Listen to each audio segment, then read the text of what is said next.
this is what we're talking about in terms of these mismatches and seeds and what they can become, okay? And also what we're trying to accomplish with this. So another terrific example, and like I showed you guys, another one where we're having unbalanced orbit motion. As soon as we ran that once in the practice, we were very, very much into doing it over and over again and thought it was a great idea for the game. So we have him coming around here. 2/2 with the blocks, just like we said earlier, and we want to throw this one.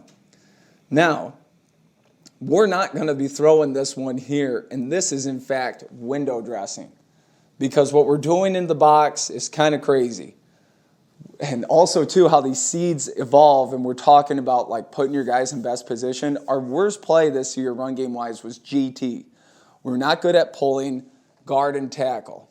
So we were not very good at that one and this one coming around there.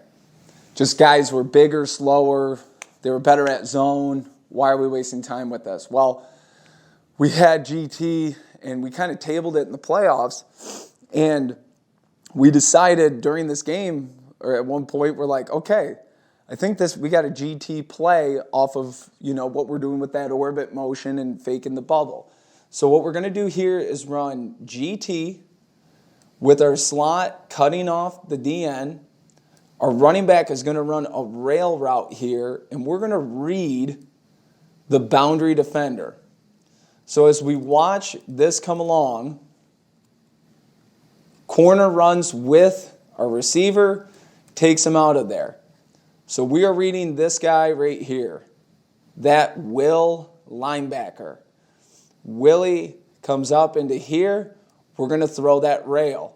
If he goes trailing, we're going to run it with our quarterback. This is a pretty creative scheme, and we've been dabbling with it all year. And I think we threw the rail one time during the year, and the guy didn't even look for it. So we were destined to come back to this thing. We knew that this was a good play, and it comes into the point where we're like, oh, we've got it this week because, A, we're not good at GT. So let's run something that we want to throw the rail, and we really don't care about the GT portion. Another element was we really like the unbalance, and it's this happy marriage where these ideas are coming together, and it goes boom.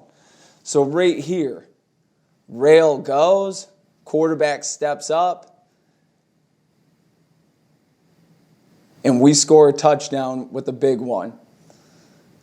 Now, what also makes this great is this safety is eyeing this guy man-to-man. This one has to play down in the box because of the GT. Ask any defensive coordinator, GT is their least favorite run play, and it drives them nuts with the fits that they have from the linebacker spot. And so when you have this three-safety system, the same as such. And especially that we haven't shown this on tape in about 4 weeks, this is very problematic for the defense. So we run the GT, safeties play man or eyeing him and his block, fitting down into the box, and once you know it, there goes our running back. And the beauty of this is it's an incredibly safe play because if the Buck linebacker or the Will linebacker goes running with the rail, our quarterback has to the sidelines in open space with nobody there, get yardage, and if somebody does make a play on him, he can get out of bounds and still collect 2 or 3 yards. Completely overlooked and touches the ball maybe the least. He is going to be running, attacking the whip here and leaking out to a skinny corner and a free release through.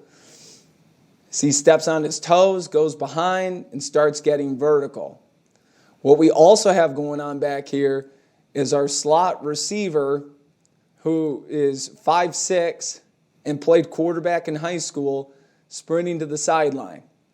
He leaks out. It's a it's a sweep pass over, a good trick play, and it goes for a touchdown. The other thing that makes this go, and we just talked about it, that wide zone look from the offensive line. Whole line going wide zone. We ran it earlier. They're respecting that. They're playing down into the box, losing their eyes, thinking about the quarterback. Oh, no, it's going to the slot. He can turn vertical, has a great seal on the edge. and makes a clean throw and a huge play. And that one in particular started with a Tuesday conversation of how do we get number 9, Cam Underwood, the football? And it was as easy as that. Well, let's run a trick play to him, and he'll be wide open.